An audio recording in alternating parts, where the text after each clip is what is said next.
बिस्मिल्लाहिर्रहमानिर्रहीम। अस्सलामुअलैकुम dear students, this is Mohammad Tariq Shaheen. Second year की मैथ हमारी जारी है। आज हमने most important chapter number 7 vectors start करने हैं। वेक्टर्स का ये चैप्टर 7 चैप्टर अगर देखा जाए इतना लेंथी भी नहीं है, कोई ज्यादा इसमें कैलकुलेशंस वाली बात नहीं है, but examination point of view के हवाले से मोस्ट इंपॉर्टेंट चैप्टर है। 4 से 5 short questions annual board exam में ऐड होते हैं और लॉन्ग क्वेश्चंस के भी 2 पार्ट्स इसमें से ऐड होते हैं। आज हम ये देखते हैं, बिल्कुल एक्सरसाइज 7.1 हमारे पास है। फर्स्ट 4 क्वेश्चंस हम इसमें सॉल्व करेंगे। आसान से क्वेश्चंस हैं, कोई इसमें ऐसी कॉम्प्लिकेशंस नहीं है, लेकिन क्वेश्चंस में जाने से पहले थोड़ा सा ब्रीफ सा इंट्रोडक्शन कि हमारे पास जो वेक्टर्स हैं, वेक्टर्स हमारे पास होते क्या है। स्टूडेंट्स, हमारे पास हमें डेली लाइफ में जितने भी क्वांटिटीज हैं जिनसे हमें वास्ता पड़ता है, मिकदारें समझ लें, क्वांटिटीज समझ लें, उन क्वांटिटीज को हम 2 टाइप्स में डिवाइड कर सकते हैं। जितनी भी क्वांटिटीज हैं डेली लाइफ के अंदर, उन क्वांटिटीज को हम 2 कैटेगरीज में डिवाइड कर सकते हैं। एक कैटेगरी हमारे पास होती है कि स्केलर क्वांटिटीज होती है, दूसरा हमारे पास क्या होता है, वेक्टर क्वांटिटीज होती है। तो स्केलर्स क्या होते हैं, वेक्टर्स क्या होते हैं, सिंपल से इसके कंसेप्ट्स हैं। छोटी क्लासेस में भी हम इसको पढ़ते हैं, समझते हैं। स्केलर ऐसी क्वांटिटीज होती हैं जिनको अंडरस्टैंड करने के लिए, समझने के लिए, रिप्रेजेंट करने के लिए हमें जस्ट मैग्नीट्यूड की जरूरत होती है। मैग्नीट्यूड या फिर अददी कीमत हम कह सकते हैं। कोई ऐसे क्वांटिटी जिसमें हम जस्ट उसका मैग्नीट्यूड बता दें तो हमें वो इजीली वो क्वांटिटी समझ आ जाती है, उसकी रिप्रेजेंटेशन हो जाती है। तो ऐसी क्वांटिटीज को हम क्या कहते हैं, स्केलर क्वांटिटीज कहते हैं। मींस उसमें जस्ट हमें मैग्नीट्यूड चाहिए होता है। कैसे मैग्नीट्यूड चाहिए होता है, सपोज किस तरह की क्वांटिटीज हो सकती है। हमारे पास देख ले, मैथ है, हम शॉप पे जाते हैं, जस्ट हमें इतना बताना होता है कि हमें 1 kg 2 kg या 3 kg, हमें कोई भी हमारे जो प्रोडक्ट है, हमारे रिक्वायरमेंट्स है, हमें शुगर चाहिए या कोई भी चीज लेना चाह रहे हैं, जस्ट हम नंबर्स बता रहे होते हैं, मैग्नीट्यूड बता रहे होते हैं, मिकदार बता रहे होते हैं, तो वो हमारे पास रिप्रेजेंटेशन हो जाती है। इजीली जो कहने वाला है वो भी बता सकता है और आगे से अंडरस्टैंड भी उसको, जो शॉप के बारे में जो भी है वो अंडरस्टैंड। जैसे हमारे पास मैथ है, टेम्परेचर है, हम बता सकते हैं कुछ क्वांटिटीज। चले मैं बता दूं, टेम्परेचर भी हमारे पास जस्ट मैग्नीट्यूड के हमारे पास इतनी टेम्परेचर है, 30 डिग्री है, 35 डिग्री है, समथिंग। अगर हम देख लें कुछ, जैसे हम फिजिक्स के अंदर टर्म्स भी यूज करते हैं, वर्क हो गया, वॉल्यूम हो गया किसी भी चीज का, जस्ट हम क्वांटिटी बताते हैं, अददी कीमत बताते हैं, मैग्नीट्यूड बताते हैं जस्ट, तो उसकी रिप्रेजेंटेशन हो जाती है, क्लियर हो जाता है, अंडरस्टैंड कर लेते हैं। तो इस तरह की क्वांटिटीज को हम क्या कहते हैं, स्केलर क्वांटिटीज कहते हैं। बट अगर ऐसा हो जस्ट हमारे पास काम मैग्नीट्यूड से ना चले, हमें साथ डायरेक्शन भी बतानी हो, 2 बातें हैं।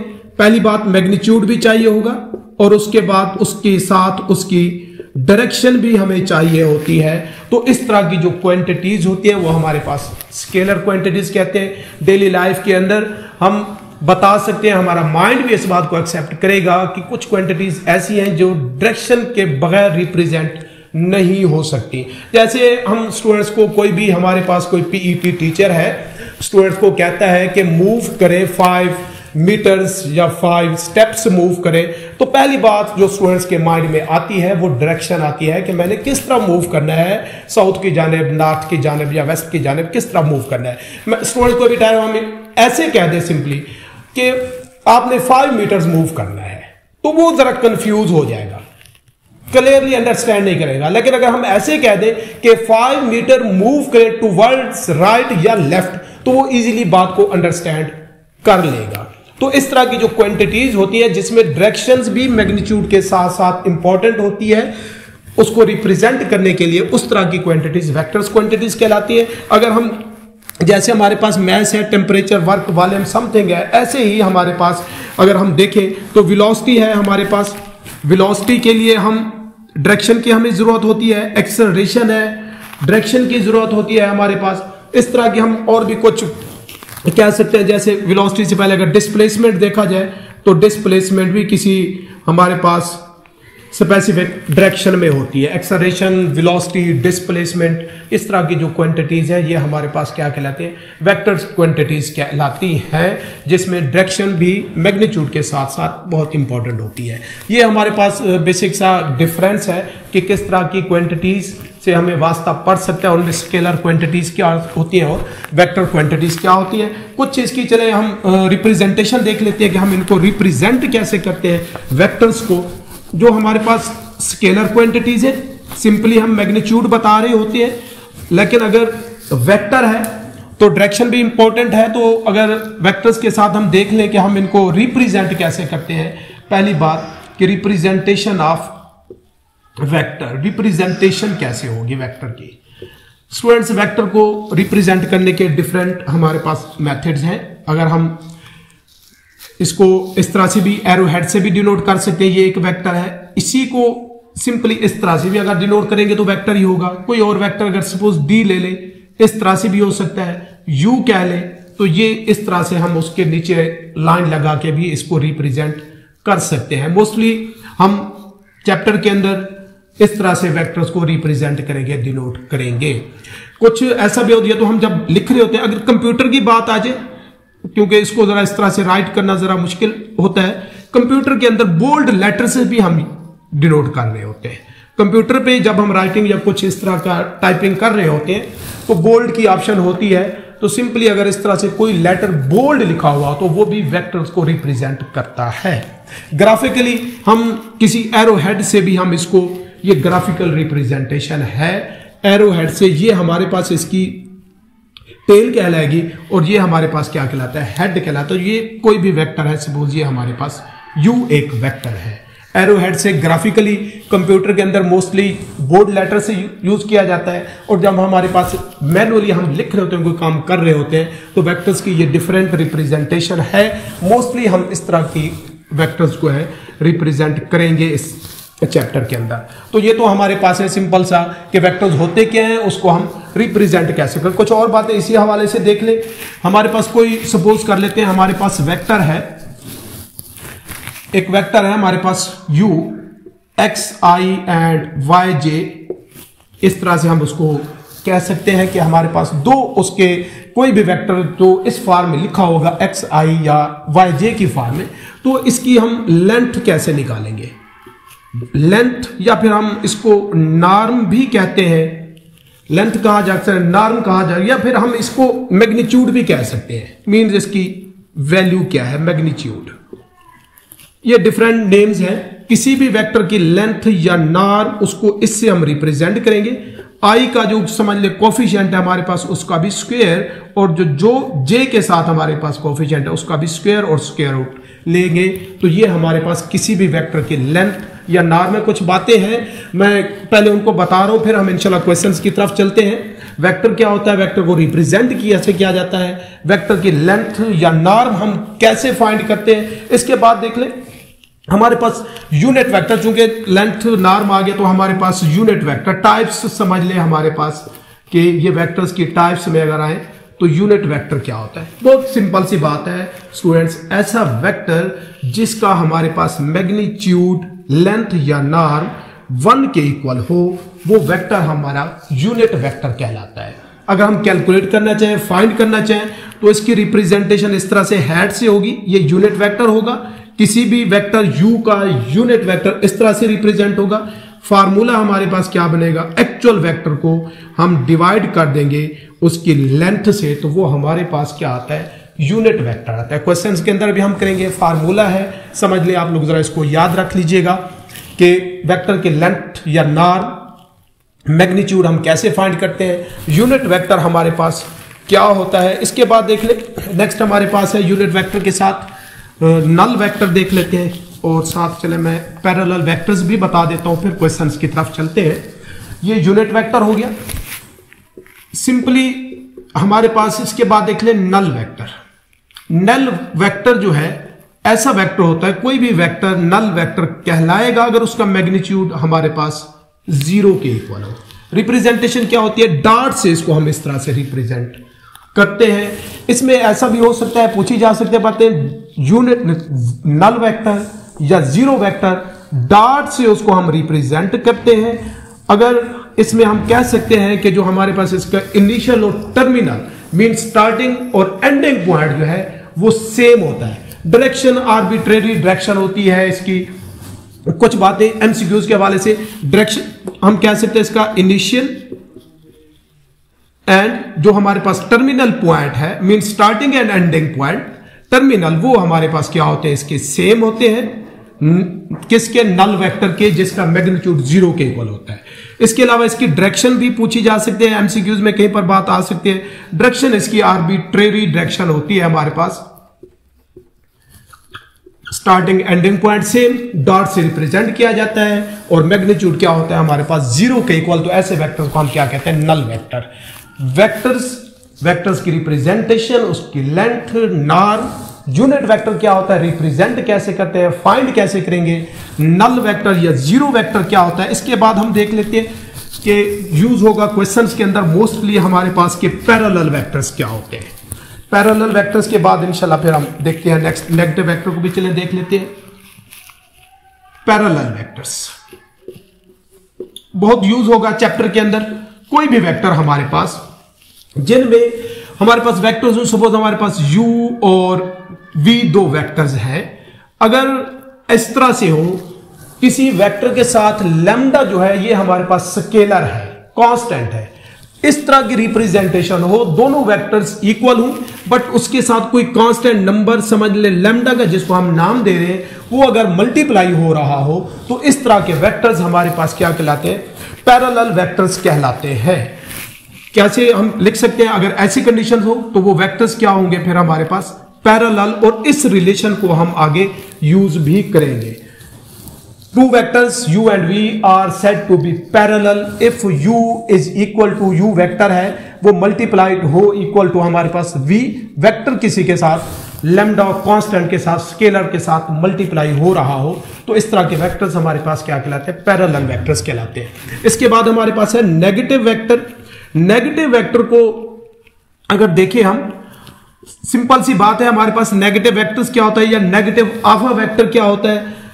ये हमारे पास वेक्टर ए है सपोज, इसका नेगेटिव वेक्टर क्या होगा, जिसकी डायरेक्शन हमारे पास क्या होगी, अपोजिट होगी। वेक्टर सेम होते हैं, उसकी लेंथ नॉर्म सेम हो सकते हैं, बट अगर वो अपोजिट डायरेक्शन में हो, एक नॉर्थ है एक साउथ की जानिब है, इस तरह से क्या ले, बट डायरेक्शन अपोजिट होगी तो वो वेक्टर हमारे पास क्या कहलाएंगे, एक दूसरे का नेगेटिव वेक्टर कहलाएंगे।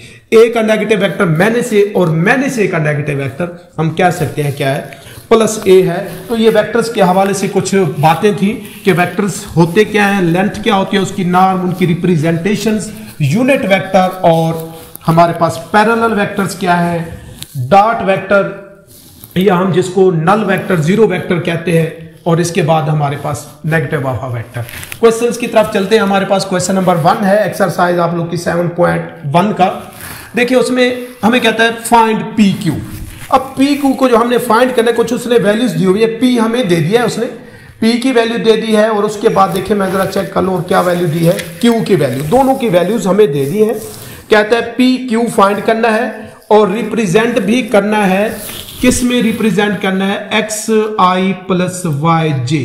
रिप्रेजेंटेशन इस तरह से होनी चाहिए, और पी क्यू हमने फाइंड करना है। गिवन है हमारे पास पी, पी की वैल्यू क्या दी हुई है, पी हमारे पास इक्वल है या पॉइंट्स है या जो भी उसका हमारे पास हम ऐसे लिख सकते हैं 2 और 3, और क्यू हमारे पास है जी 6 और -2।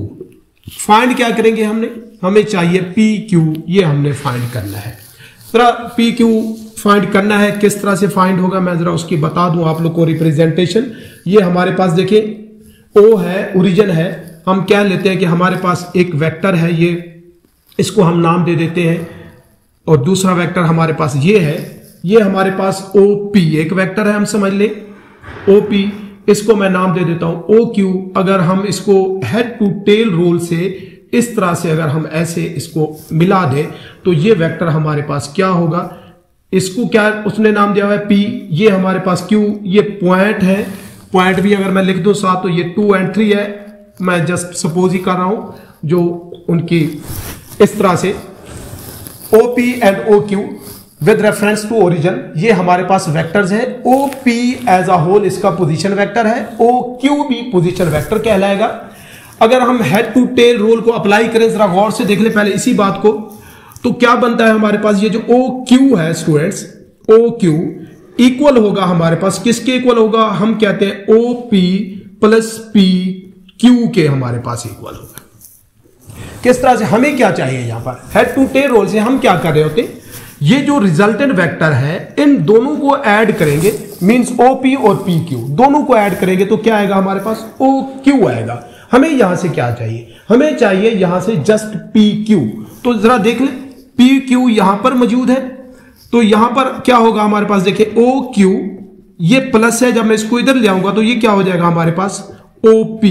तो PQ एक्चुअली हमारे पास किसके इक्वल है, OQ minus OP, means PQ हमें चाहिए किसके इक्वल होगा, OP माइनस हमारे पास सॉरी OQ माइनस क्या बनेगा हमारे पास OP। अब इस बात को हम इस तरह से भी अंडरस्टैंड कर सकते हैं, ये जो OQ है ये Q का पोजीशन वेक्टर है, OP किसका है, P का पोजीशन वेक्टर है। जब भी हमें कोई भी वेक्टर फाइंड करना होगा हम इस तरह से भी कह सकते हैं, अंडरस्टैंड कर सकते हैं, याद रख सकते हैं कि हम क्या करेंगे, जो बाद वाला वेक्टर होगा उसका पोजीशन वेक्टर पहले, और उसमें से पहले वाले वेक्टर का पोजीशन वेक्टर जो है वो सब्ट्रैक्ट कर देंगे, तो रिक्वायर्ड वेक्टर हमारे पास बनेगा। किस तरह से, वो मैंने आप लोग को यहाँ पे बता दिया कि PQ हमने फाइंड करना है। अगर आप लोग को यहाँ पर कंफ्यूजन हो रही तो हम इसको इस तरह से भी लिख सकते हैं कि PQ इज इक्वल टू क्या है, OQ माइनस हमारे पास क्या हो जाएगा OP। जब भी कोई वेक्टर हमने फाइंड करना हो, इस तरह से हम बाद वाला जो वेक्टर लिखा हुआ है उसका पोजीशन वेक्टर पहले, उसमें को सब्ट्रैक्ट करेंगे, उसमें से जो पहला वेक्टर है उसका पोजीशन वेक्टर हम क्या कर देंगे, सब्ट्रैक्ट कर देंगे।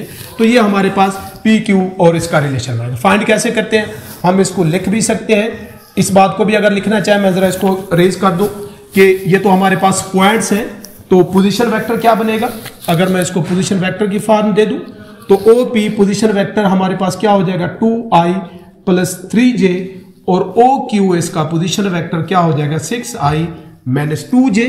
फाइंड हमने क्या करना है, PQ इक्वल होगा OQ माइनस OP। तो OQ क्या है हमारे पास 6i माइनस 2j माइनस हमारे पास ये 2i प्लस 3j। तो स्टूडेंट्स क्या बन जाएगा 6i माइनस 2i, और ये हमारे पास माइनस 2j और माइनस 3j। तो क्या बनेगा हमारे पास 4i माइनस 5j, जो कि हमारे पास PQ है, इसका रिक्वायर्ड क्या है वेक्टर है PQ जो हमने फाइंड करना था। इस तरह से हम हेड टू टेल रूल की जो एडिशंस है वहां से इजीली इस रिलेशन को, आप लोगों ने इसे फाइंड नहीं करना, सिंपली इस रिलेशन को जस्ट यूज ही करना है पूरी एक्सरसाइज के अंदर, पूरे चैप्टर के अंदर जहां पर भी हमें जरूरत पड़ेगी। क्वेश्चन नंबर 1 स्टूडेंट्स, बिल्कुल सारे के सारे इसके पार्ट्स अगर मैं देख लूं, बिल्कुल जी 2-3 जो इसके 2 पार्ट्स हैं, सेम ऐसे ही आप लोग इसका सेकंड पार्ट भी सिंप्लीफाई कर सकते हैं। क्वेश्चन नंबर 2 देख लें जरा, सेम इसी से रिलेटेड ही पहले 4 क्वेश्चंस में बातें हैं कि हमने फाइंड क्या करना है, PQ फाइंड करना है, या जहां पर भी डिफरेंट उसने दिए हुए हैं। क्वेश्चन नंबर 2 में देखें, क्वेश्चन नंबर 2 हमें कहता है कि find the magnitude of the vector U। Vector U है, उसका हमने क्या करना है, मैग्नीट्यूड फाइंड करना है।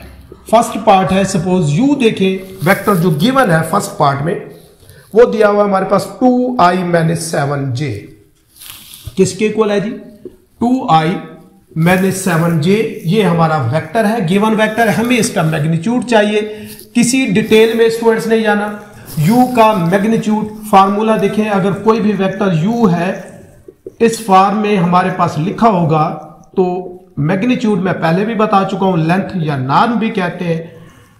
I का जो हमारे पास कोफिशिएंट है उसका भी स्क्वायर और Y का भी, दोनों का स्क्वायर लेकर ऐड करेंगे और स्क्वायर रूट लेंगे। तो यहां पर हमारे पास क्या आएगा, ये 2 इसका स्क्वायर प्लस माइनस 7 और इसका स्क्वायर और फिर स्क्वायर रूट, तो ये हमारे पास 4 प्लस 49 स्क्वायर रूट। तो U का जो मैग्नीट्यूड हमारे पास आ जाएगा 54। 3 आ जाएगा, जो कि हमारे पास क्या है, क्वेश्चन नंबर 2 है। इसके हमारे पास ये जो 2-3 पार्ट्स हैं, हमने जस्ट मैग्नीट्यूड ही फाइंड करना है। बिल्कुल ऐसे ही हम जरा क्वेश्चन नंबर 3 पे चलते हैं। यही बातें हैं बेसिक, कोई ऐसी कॉम्प्लिकेशन इसके अंदर नहीं है। क्वेश्चन नंबर 3 में देखें क्या कहता है। 3 वेक्टर्स हमारे पास गिवन है u, v और w। Find the following vectors. वहां से मैं आप लोग को चेक करवा देता हूं। क्वेश्चन नंबर 3, u एक वेक्टर गिवन है। u हमारे पास इक्वल है स्टूडेंट्स, जो क्वेश्चन नंबर 3 है उसमें u इक्वल है 2i-7j, 2i-7j। v वेक्टर हमारे पास इक्वल है i-6j, i-6j।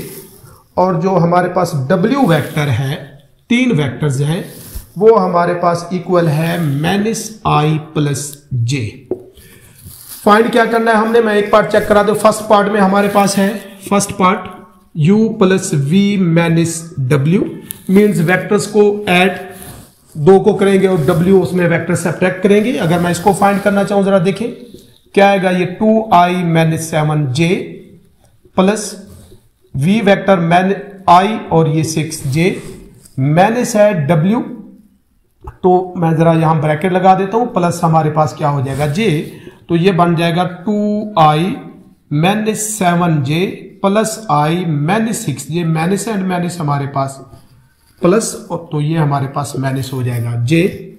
तो क्या बनेगा, ये 2i, ये भी i और i, तो कितना हो जाएगा 4i, ये -7 -6 और ये -1, तो हमारे पास क्या हो जाएगा -14j बनेगा, जो कि हमारे पास इसका फर्स्ट पार्ट है। इस तरह से 4i-14j बनेगा। कोई और इसका पार्ट अगर देख लें, सपोज थर्ड पार्ट जो आप लोग को नजर आ रहा है, जरा हम उसको भी चेक कर लेते हैं। डिवाइड हो रहे हैं सारे के सारे वेक्टर्स किसके ऊपर, 2 पे, या फिर हमारे पास, मैं चले सेकंड इसका चेक करा देता हूं, आप लोग थर्ड खुद चेक कर सकते हैं।